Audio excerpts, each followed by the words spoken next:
The poker chips clattered across the felt table as Josie Bennett swept them toward her chest with both hands, ignoring the murderous glares from the three men she had just cleaned out.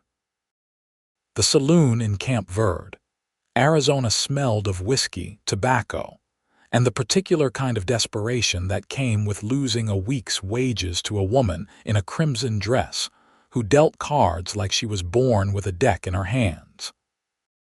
It was August of 1883, and the desert heat that pressed against the walls made everything shimmer with a dangerous edge. "Lady, you best be on your way before my temper gets the better of my manners," growled a bearded prospector, his chair scraping back against the wooden floor.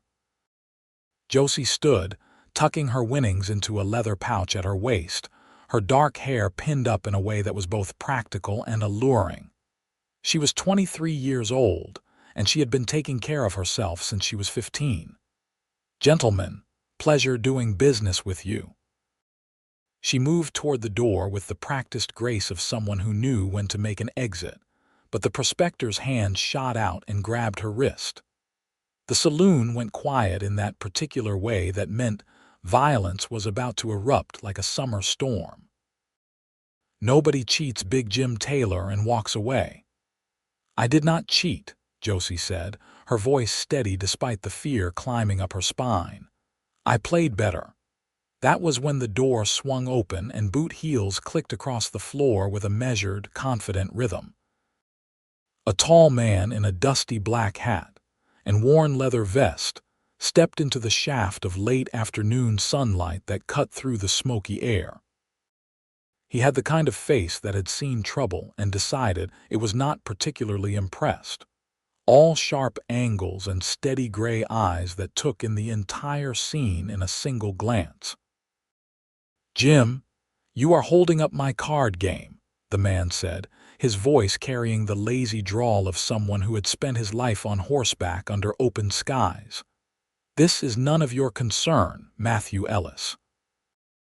Matthew Ellis stopped 3 feet from the table, his hand resting casually near the revolver at his hip.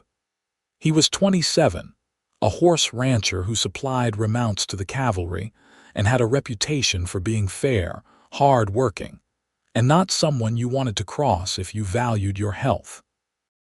"When you are harassing a lady in the only decent saloon in Camp Verde, it becomes my concern. Let her go." "She is no lady," Jim spat. "She is a card sharp and a hustler." "That may be so," Matthew said, his eyes flicking to Josie for the first time.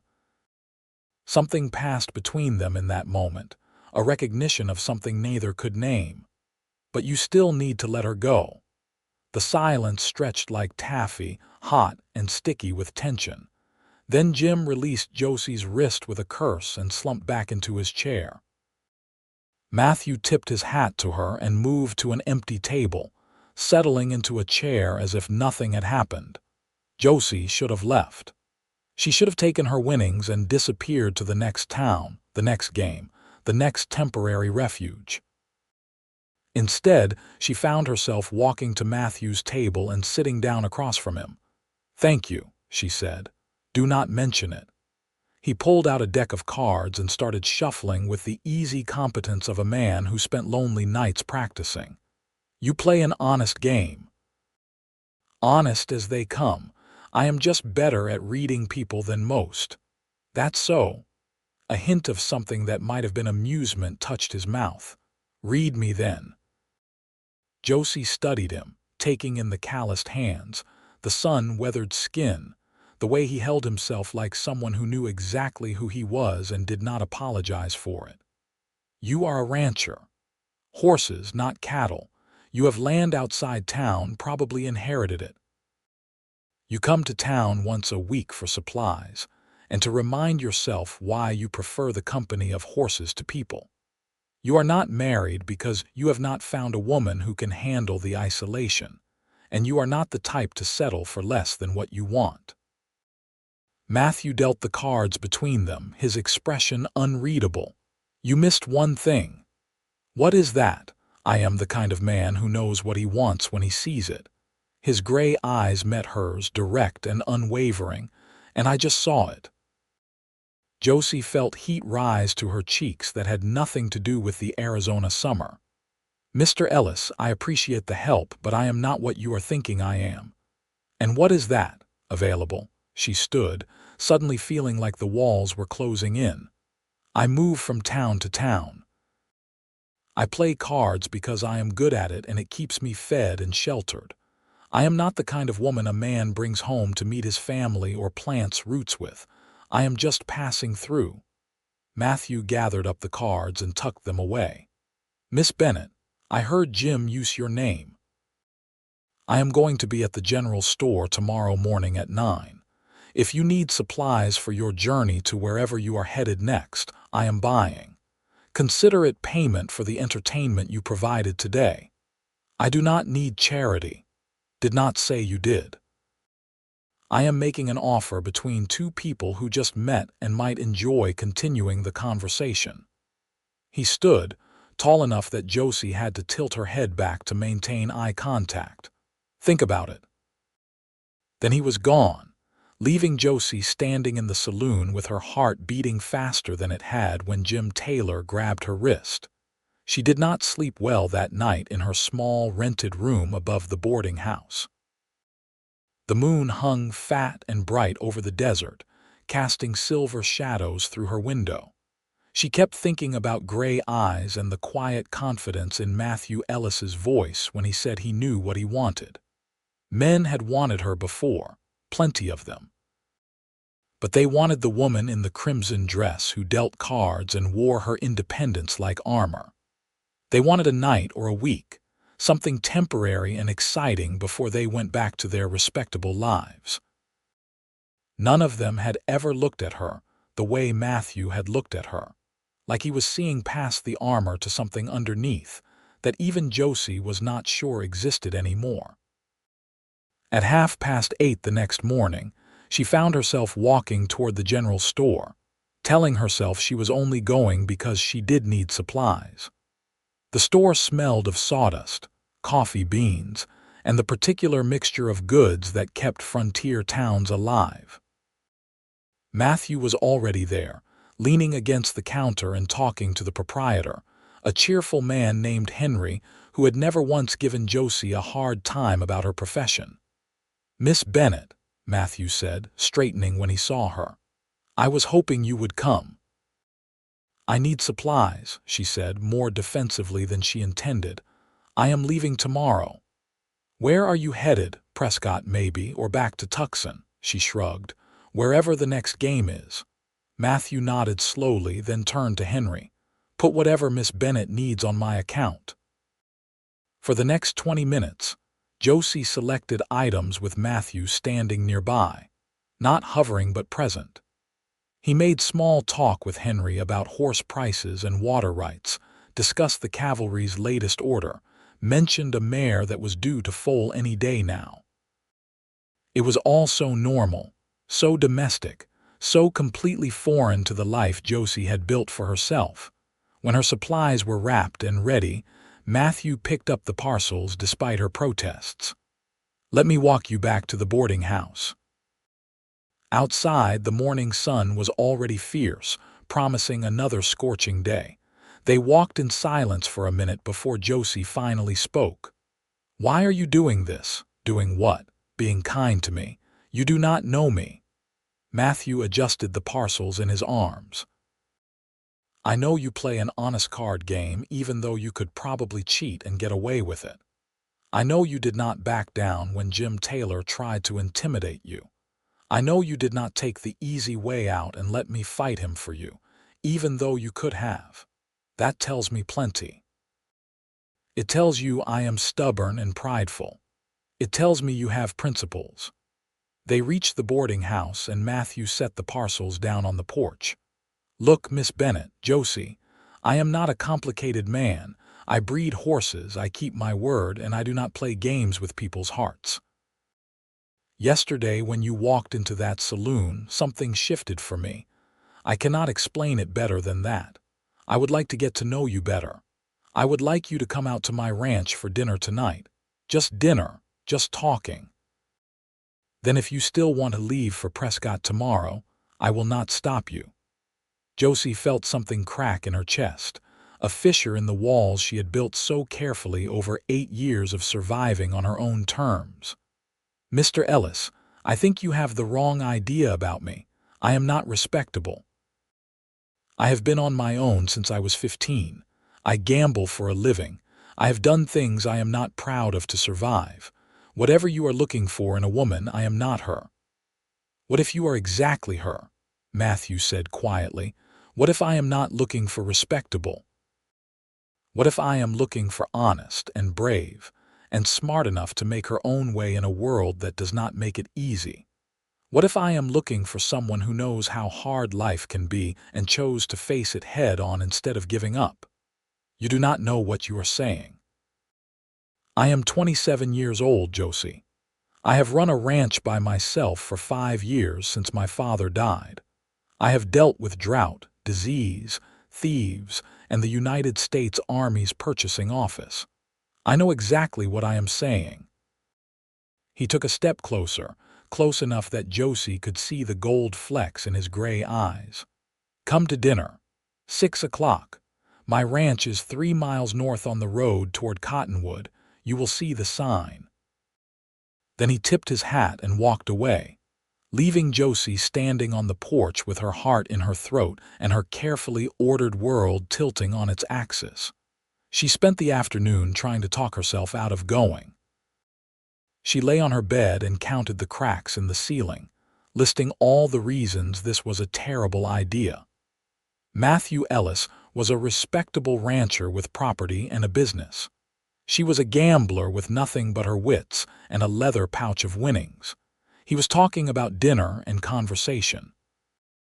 She knew how these things ended with her moving on and him realizing she was not worth the trouble. Better to cut it off now, take her supplies, and catch the morning stage to Prescott. But at 5:30, she found herself washing up with water from the pitcher, changing into the one decent dress she owned that was not designed for dealing cards. It was a simple blue cotton with white piping, worn but clean, the kind of dress a schoolteacher might wear. She pinned her hair up carefully, studying her reflection in the small mirror, and barely recognizing the woman looking back. The walk to Matthew's ranch took her 40 minutes on foot, following the dusty road north as the sun began its descent toward the horizon. The landscape was all red rock, scrub brush, and the occasional stand of cottonwood trees that gave the nearby creek its name. Mountains rose in the distance, purple and imposing against the endless sky. She saw the sign First Ellis Ranch, burned into a wooden plank and mounted on a post. Then the buildings came into view. A sturdy house made of adobe and timber, a large barn, several corrals where horses moved like living shadows in the golden light. It was neat and well-maintained, the kind of place built by someone who intended to stay. Matthew must have been watching for her because he came out of the house before she reached the porch, wiping his hands on a cloth. He had cleaned up too, changed into a fresh shirt, shaved. The sight of him made something flutter in Josie's stomach. "You came," he said, and the relief in his voice was so genuine that Josie felt her defenses crack a little wider. "I came," she agreed, "though I am still not sure this is wise. Wisdom is overrated. Come on, dinner is almost ready." The inside of his house surprised her. She had expected typical bachelor quarters, sparse, utilitarian, maybe a little dirty. Instead, she found a comfortable home with furniture that had been built to last. Books on a shelf, curtains at the windows, even wildflowers in a jar on the table. The kitchen smelled amazing, something savory and rich. "You cook?" she asked. "When you live alone, you learn or you starve. Also, my mother was very insistent that all her children know how to take care of themselves. I have 2 older sisters who made sure I did not slack off on the lessons." He pulled out a chair for her at the table. "Sit.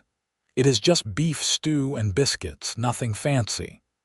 The food was good, better than good, and Josie realized she had not had a proper home-cooked meal in longer than she could remember. They ate in comfortable silence for a few minutes before Matthew spoke. "Tell me about yourself. The real story, not what people in town whisper." Josie set down her spoon. "What do they whisper? That you showed up 3 months ago from nowhere. That you are too good at cards to be entirely trustworthy. That you keep to yourself and do not cause trouble but also do not try to make friends." He met her eyes. "I am not interested in gossip. I want to hear your story from you." Something about the way he said it, the genuine interest in his face, made Josie want to trust him. "I grew up in Kansas on a farm outside Topeka. My parents died of cholera when I was 15. I had no other family and the bank was going to take the farm anyway because of debts, so I left. I learned to play cards from a gambler on a riverboat who said I had a gift for reading people. I moved west because the territories seemed full of opportunity, or at least full of enough chaos that a woman alone might disappear into it. I have been taking care of myself ever since." That must have been hard. It was necessary. Hard is just another word for what you do when you do not have a choice. She took a sip of water, buying time. "I learned quickly that men would assume things about a woman alone. I learned to use that, to play cards in saloons where they would underestimate me. I learned to leave before I wore out my welcome or before anyone got ideas about making me stay. And you have been running ever since." The word hit harder than Josie expected. "I have been surviving." "That is not the same as living, Josie." She stood abruptly, moving to the window where she could see the horses in the corral. "You do not understand. I am not the kind of woman a man brings home. I am not respectable. I do not know how to be part of a community or put down roots. I have been alone for 8 years and I am good at it. It is safer that way." She heard Matthew stand and cross the room to stand behind her. He did not touch her, but she could feel the warmth of him, the solid presence. "You are exactly that kind of woman. The kind a smart man would do everything in his power to convince to stay." Josie turned to face him, tears threatening behind her eyes. "You are talking about things you do not understand. You have land, stability, a future. I have a leather pouch with some money and the clothes on my back. We are not the same. No, we are not the same. You survived losing everything at 15 and made a life for yourself through sheer will and intelligence. I inherited land and a business. If anything, you are stronger than I will ever be." His hand came up slowly, giving her time to move away, and brushed a strand of hair from her face. "I am not asking you to be someone different, Josie. I am asking you to consider that maybe you do not have to keep running. Maybe you could stay and see what happens. And if it does not work out, if I disappoint you or you realize I am not what you thought, then we deal with it like adults. But you are borrowing trouble from the future instead of dealing with the present." His thumb traced her cheekbone. "In the present, I like you. I like your strength and your honesty and the way you stand up for yourself. I want to spend more time with you. That is all I am asking. More time." Josie closed her eyes, feeling the touch of his hand like a brand. She wanted to believe him.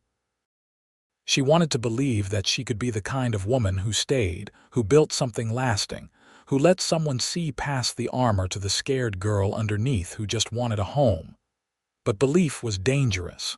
Belief was how you got hurt. "I am leaving tomorrow," she whispered. "All right." Matthew's hand dropped away, and she felt the loss of it immediately. "But tonight, can you just be here? Can we finish dinner and talk and pretend for a few hours that the world is different than it is?" She opened her eyes and saw hope in his face, mixed with resignation. He was not going to fight her.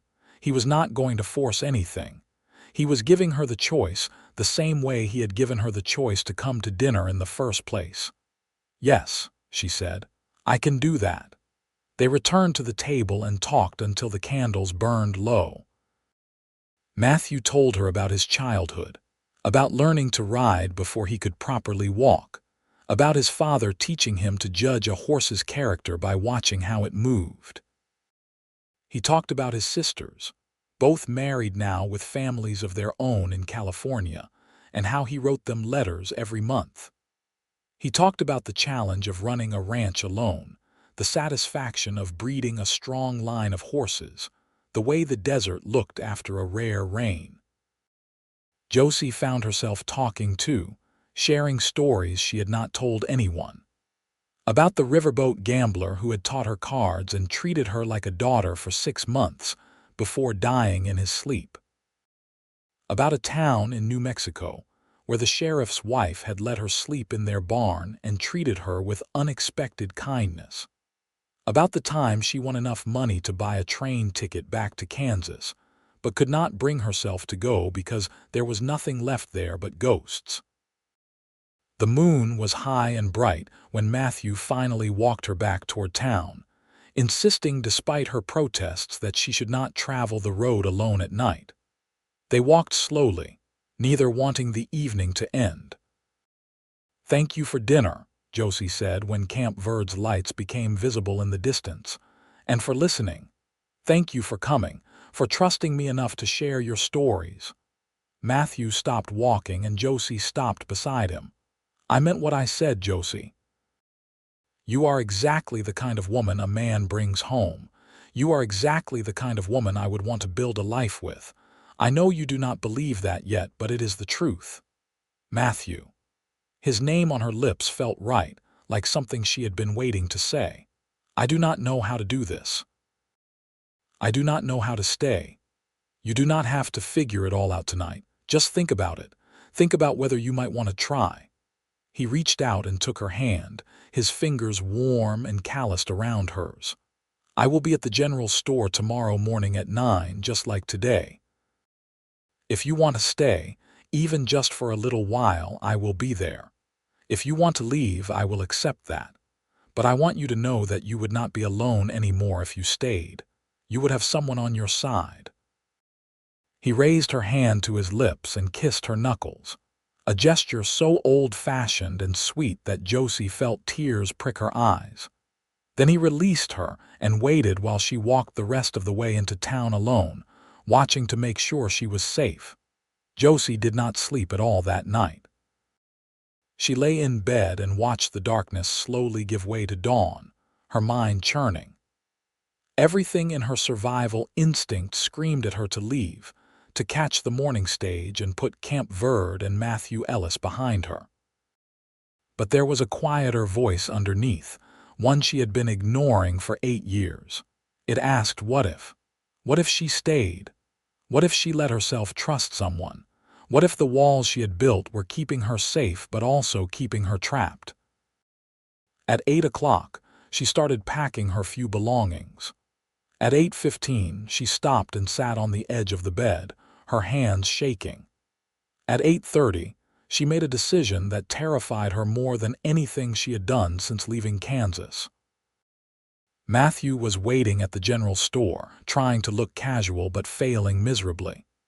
She could see the tension in his shoulders, the way his eyes kept flicking to the door. When she walked in without her bags, she saw hope flash across his face so bright it nearly blinded her. "I cannot promise I will stay forever," she said without preamble. "I cannot promise this will work, but I am willing to try if you are." Matthew closed the distance between them in 3 long strides and pulled her into his arms, holding her like she was precious and breakable and exactly what he had been waiting for. "I am willing to try. We will figure out the rest as we go." Josie buried her face in his shoulder and let herself be held, feeling something that might have been hope unfurl in her chest. The next weeks passed in a blur of new experiences. Matthew convinced her to move her things out to the ranch, setting her up in the spare bedroom with the understanding that she could leave any time she wanted. He taught her about the horses, showing her how to approach them, how to read their moods, how to appreciate the beauty in their lines. She taught him card tricks and how to read tells, laughing at his attempts to keep a straight face. They settled into a routine that felt both strange and natural. Josie would wake early and help with the morning chores, learning to feed and water the horses, muck out stalls, mend tack. Matthew would work through the heat of the day while Josie retreated to the house to cook or read from his small library, or simply sit on the porch and watch the desert landscape shimmer in the heat. In the evenings, they would eat together and talk for hours, slowly peeling back the layers they had both built up over years of solitude. It was not always easy.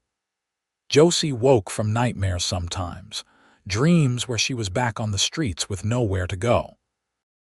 She would find Matthew already awake, reading by lamplight, and he would make her tea and sit with her until the fear passed. Matthew had his own demons' memories of his father's death, the weight of keeping the ranch running, the loneliness of the past 5 years.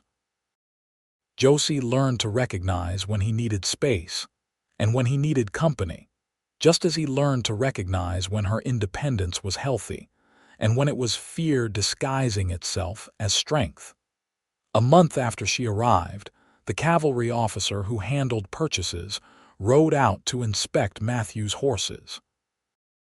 Captain Reynolds was a weathered man in his 50s with sharp eyes and little patience for nonsense. He walked through the corrals with Matthew, examining the stock while Josie watched from the porch. "You have been producing quality animals, Ellis," Reynolds said. "The last batch you sold us have performed well. We are going to need 40 more for the winter." "I can have them ready by November," Matthew said. Reynolds nodded, then his eyes cut to Josie. "I heard you brought a woman out here. That the card player from town." Matthew's jaw tightened. "Miss Bennett is my guest and my business partner. She has been helping with the horses." "Business partner?" Reynolds raised an eyebrow. "That is a new term for it. Captain, I suggest you keep your thoughts to yourself unless you want to find another supplier." Matthew's voice was dangerously quiet. Reynolds held up his hands. "No offense meant, just surprised to see you settled. Your father would have been pleased." He tipped his hat to Josie. "Madam." After Reynolds left, Matthew came to the porch and sat beside Josie, his shoulders tight with anger. "I am sorry about that. Do not be. I expected worse." Josie leaned against him. "He called me your business partner. I meant it when I said it. You have been a huge help with the horses. You have a gift for gentling them." He turned to look at her. "I have been thinking about something. I want to start breeding not just for the cavalry but for racing. There is money in it, and I think we could build something special. I want you to be part of it. Real partnership, equal share." Josie stared at him. "Matthew, I cannot accept that. This is your family's land, your business. And I am asking you to build it with me, not as hired help, not as a guest, as a partner." He took her hand. "I am also asking you something else, but I want you to think about it carefully before you answer." Her heart started pounding. "What?" "I am asking if you would consider making this permanent, if you would consider being my wife." The world seemed to stop. Josie looked into Matthew's gray eyes and saw nothing but sincerity, love, hope. "You are serious." "I have never been more serious about anything in my life." "I love you, Josie Bennett. I love your strength and your stubbornness and the way you sing to the horses when you think nobody is listening. I love how you face down every challenge without flinching. I love you exactly as you are, and I want to spend the rest of my life proving that to you." "I am scared," Josie whispered. "I am terrified that I will mess this up, that I will disappoint you, that I do not know how to be what you need. You are already what I need. You just have to believe it." Matthew slid off the bench and knelt in front of her, still holding her hand. "Marry me. Build this life with me. Let me show you that you are exactly the kind of woman a man brings home, exactly the kind of woman a smart man spends his life loving." Josie felt tears sliding down her cheeks, all the walls she had built crumbling like the adobe bricks in a flash flood. She thought about the girl she had been at 15, lost and alone and convinced she would always have to survive by her wits alone. She thought about the woman she had become, strong but isolated, safe but lonely. And she thought about the woman she could be with Matthew beside her, building something lasting and real. "Yes," she said, her voice breaking. "Yes, I will marry you." Matthew surged up and kissed her, and Josie felt like she was falling and flying at the same time, terrified and exhilarated. When they broke apart, he was laughing and she was crying, and everything felt right in a way she had not known was possible. They were married 2 weeks later in a small ceremony at the church in Camp Verde. Matthew's sisters traveled from California with their families, and Josie was overwhelmed by their warm acceptance. Sarah, the oldest, pulled Josie aside before the ceremony. "Matthew wrote us about you. He said you were special." "I am not what most people would consider a proper wife for a rancher," Josie said. Sarah laughed. "Proper is boring. My husband is a newspaper editor who quotes Shakespeare at inappropriate moments. Margaret's husband builds furniture and plays the violin. We Ellis women have a tradition of marrying interesting men, and Ellis men apparently have a tradition of falling for interesting women. Welcome to the family." The ceremony was simple but meaningful. Josie wore a dress that Margaret had brought, white cotton with lace at the collar. Matthew wore his best suit and could not stop looking at her like she was the answer to every question he had ever asked. When they exchanged vows, Josie's hands shook, but her voice was steady. "I promise to be your partner in all things. I promise to trust you when trust feels impossible. I promise to build this life with you, whatever comes." Matthew's vows made her cry. "I promise to love you exactly as you are. I promise to be your home when the world feels uncertain. I promise to prove every single day that you made the right choice in staying." The ranch became truly theirs after that. They worked side by side through the fall, preparing the cavalry horses for delivery and starting to build their breeding program. Josie surprised herself by how much she enjoyed the work. The satisfaction of watching a skittish horse learn to trust. The pride in producing strong, healthy animals. She kept her hand in cards too, playing weekly games in town and using her winnings to buy breeding stock from as far away as Kentucky. Winter came, milder than Kansas winters, but still cold enough to require planning.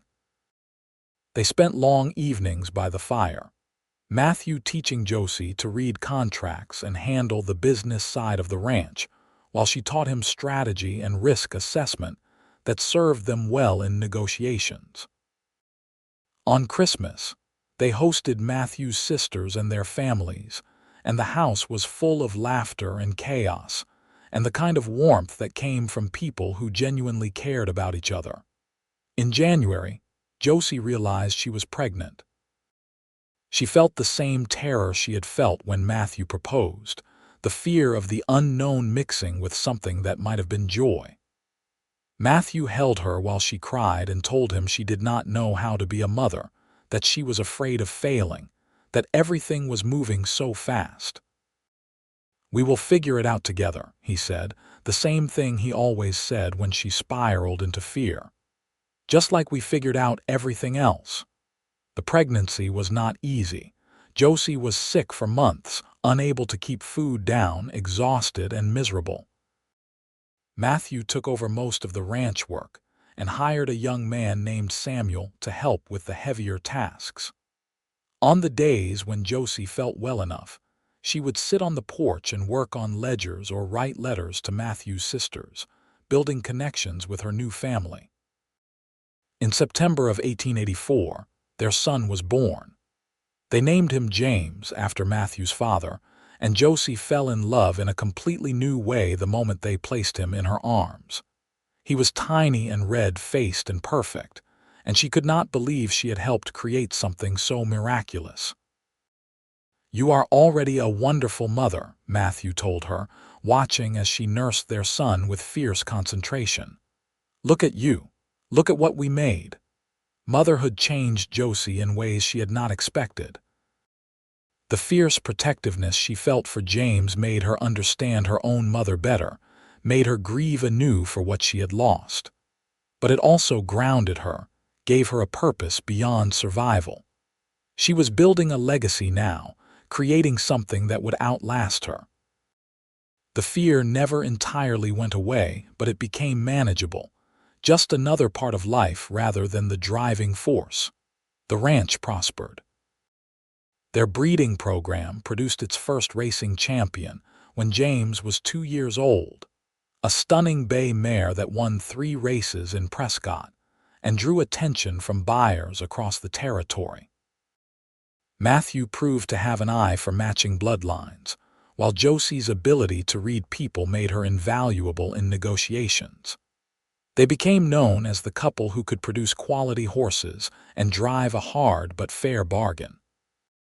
In 1887, Josie gave birth to their second child, a daughter they named Catherine after Matthew's mother. She was easier than James had been, a happy baby who rarely fussed. James was fascinated by his little sister, constantly wanting to help care for her. Watching her children play together, Josie sometimes had to pinch herself to believe this was her life now. The years rolled forward with the steady rhythm of ranch life. Births and deaths among the livestock, seasons changing, children growing. James inherited his father's natural horsemanship and his mother's strategic mind. Catherine was quieter but fiercely intelligent, preferring books to horses, but loving the ranch life nonetheless. In 1890, they had another son, Thomas, who was pure chaos from the moment he learned to walk, constantly getting into trouble and making them laugh. There were hard times, too.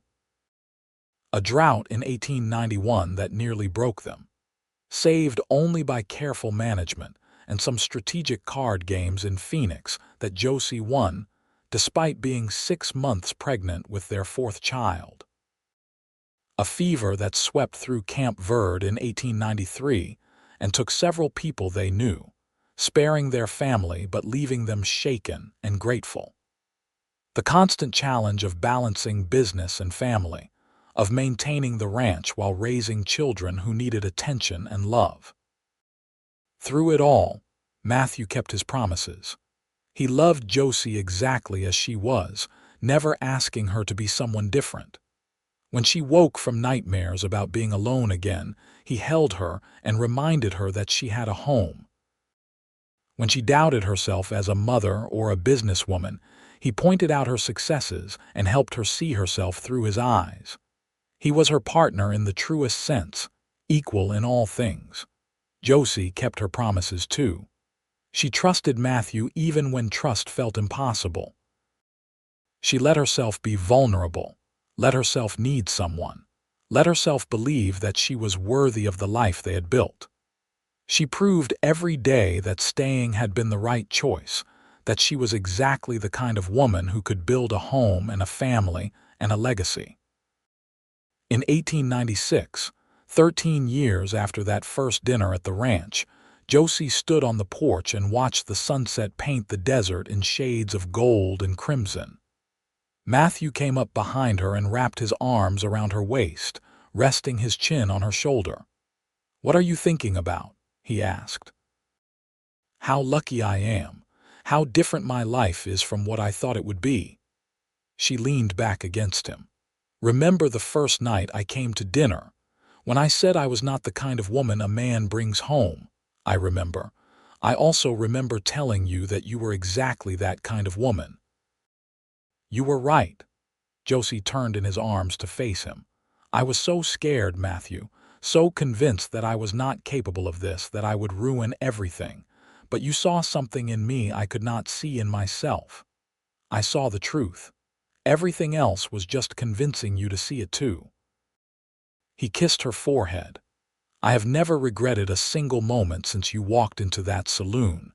You are the best thing that ever happened to me, Josie Ellis. You are the best thing that ever happened to me, too. You gave me a home when I thought I would never have one.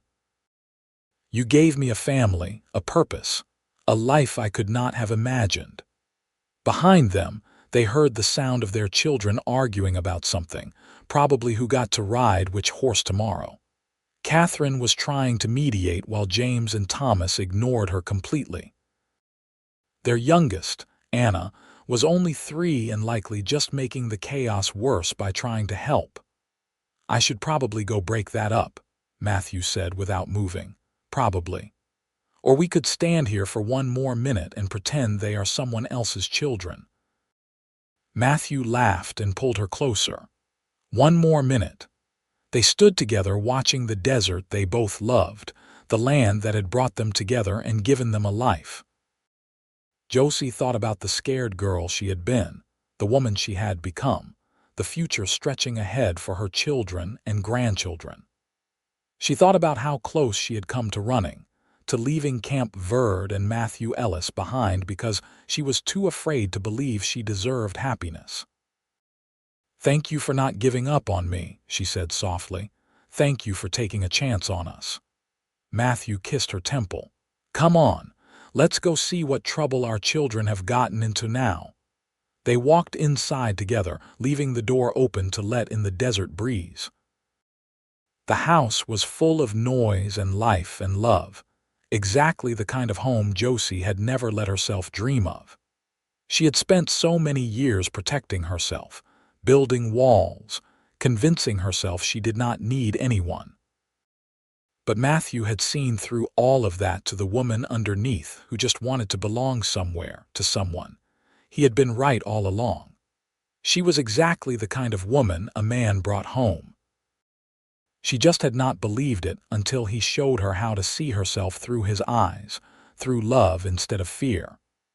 And in learning to trust him, she had learned to trust herself, to believe she was worthy of the life they had built together. The poker chips and crimson dresses were long behind her now, replaced by ledgers and horse lineage charts and children's laughter. But Josie had not lost herself in the transformation. She was still the same woman who could read people with a glance, who could negotiate a hard bargain, who faced challenges head-on. She had just added new dimensions, new strengths, new reasons to keep fighting. Years continued to pass in their steady rhythm. The children grew into young adults with their own dreams and personalities. James took over more of the ranch operations, proving to be as skilled as his father at breeding quality horses. Catherine married a lawyer from Phoenix and split her time between the city and the ranch, always bringing books and new ideas when she visited. Thomas joined the army and sent letters from posts around the country, full of adventure and affection. Anna, the youngest, showed an unexpected talent for training horses and became Josie's right hand in the breeding program. Matthew's hair went gray at the temples, and Josie developed laugh lines around her eyes. They moved slower than they once had, felt the Arizona heat more keenly, needed more rest between long days. But the core of what they had built remained strong. Their love had deepened over the years, weathered by challenges and strengthened by shared triumphs. In 1903, they celebrated their 20th wedding anniversary with a large gathering at the ranch. Matthew's sisters came with their grown children. Friends from Camp Verde and the surrounding area filled their home. Even Captain Reynolds, long since retired from the cavalry, attended and raised a glass to the couple who had built something lasting in the harsh desert landscape. "To Matthew and Josie Ellis," Reynolds said during the toasts, "when I first met them, I had my doubts. But they proved that love and hard work can overcome any obstacle. They built a successful business, raised fine children, and earned the respect of everyone who knows them. May they have many more years together." Later that evening, after the guests had gone and the house was quiet, Matthew led Josie out to the porch where they had spent so many evenings over the years. The stars were brilliant in the clear night sky, countless points of light scattered across the darkness. "Do you remember the first time you came here?" Matthew asked, holding her hand. 20 years ago, almost to the day, you were so scared, so convinced you did not deserve to be happy. "I remember. I also remember you telling me I was exactly what you wanted. I thought you were crazy." "Maybe I was crazy in love," he pulled her close. "But I was also right. We built something amazing together, Josie. This ranch, our children, the life we made. None of it would have happened if you had not taken that chance, if you had not trusted me enough to stay. I almost left, you know. The morning after that first dinner, I almost got on that stage to Prescott." "What stopped you?" Josie thought about it, trying to remember the exact moment when she made the choice that changed everything. "I think it was the way you looked at me, like I mattered. Like I was worth something beyond what I could do for you or what you could take from me. I had not felt that way in so long. I wanted to see if it was real. It was real then, and it is real now. You are the love of my life, Josie Ellis. The best decision I ever made was convincing you to stay. The best decision I ever made was believing you when you said I was exactly the kind of woman you wanted." She kissed him softly, tasting 20 years of love and partnership. "I found my home with you, Matthew. After years of running, I finally found where I belong." They stood together under the stars, two people who had taken a chance on love and built something that would last generations. The ranch would continue after them, passed down to their children and grandchildren, a legacy of hard work and partnership. But more than that, they had created a family built on trust, respect, and the kind of deep love that comes from truly seeing and accepting another person. Josie thought about the woman she had been at 23, scared and defensive, convinced she was not worthy of a real home. She thought about all the walls she had built, all the years she had spent running. And she thought about the moment when Matthew Ellis walked into that saloon and saw past all of her defenses to the woman underneath, the woman she had not even known was there. He had told her she was exactly the kind of woman a man brought home, and he had spent the rest of his life proving it. In learning to believe him, Josie had transformed from a survivor into someone who truly lived, someone who loved deeply and was deeply loved in return. She had found her home not just in the ranch or in Camp Verde, but in the man who held her hand and looked at her like she was everything he had ever wanted. The desert wind whispered across the land they had built their life on, carrying the scent of dust and sage and possibility. Inside the house, the legacy they had created together waited ledgers and photographs, memories and mementos, evidence of a life well lived. But out on the porch, under the endless Arizona sky, all that mattered was the two of them and the love that had overcome every obstacle, every doubt, every fear. Josie Bennett had been a woman without a home, a gambler who moved from town to town convinced she did not deserve better. But she had become Josie Ellis, wife and mother and partner, a woman who built an empire from nothing but determination and faith. And it had all started with a cowboy who looked at her in a dusty saloon and saw not what she was running from, but what she could become. "I love you," she told Matthew, the words never getting old no matter how many times she said them. "I love you too," he replied, "now and always." They walked inside together, closing the door on another perfect evening. Tomorrow would bring new challenges, new opportunities, new reasons to be grateful for the life they had built. But tonight was for remembering, for appreciating, for holding close the miracle of finding each other in a harsh land that did not often make room for love stories. Josie had been wrong all those years ago. She had been exactly the kind of woman a man brought home, She just needed someone to show her that strength and independence were not barriers to love, but the foundation for something even stronger.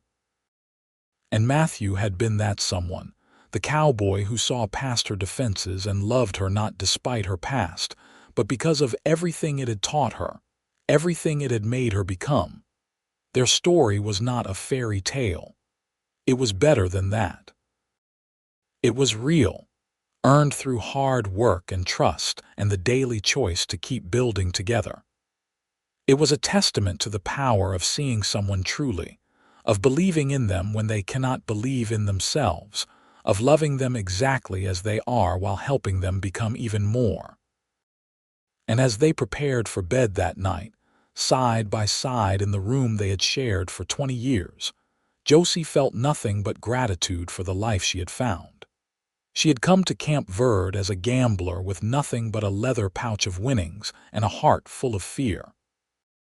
She had become a rancher, a mother, a partner, a woman with deep roots in the land and an even deeper love for the man beside her. She had found her home. She had found her family. She had found herself.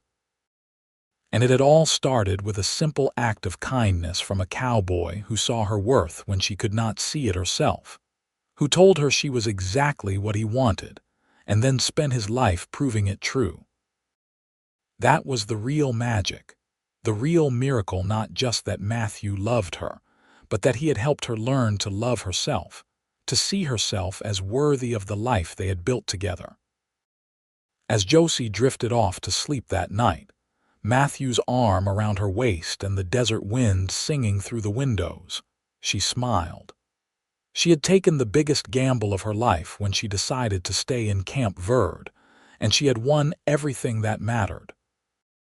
Love, home, family, purpose, all the things she thought she would never have, all the things she now could not imagine living without. The woman who said she was not the kind a man brought home had been proven wrong in the most beautiful way possible. She was exactly that kind of woman. She always had been. She just needed to believe it, and Matthew Ellis had given her every reason to do exactly that.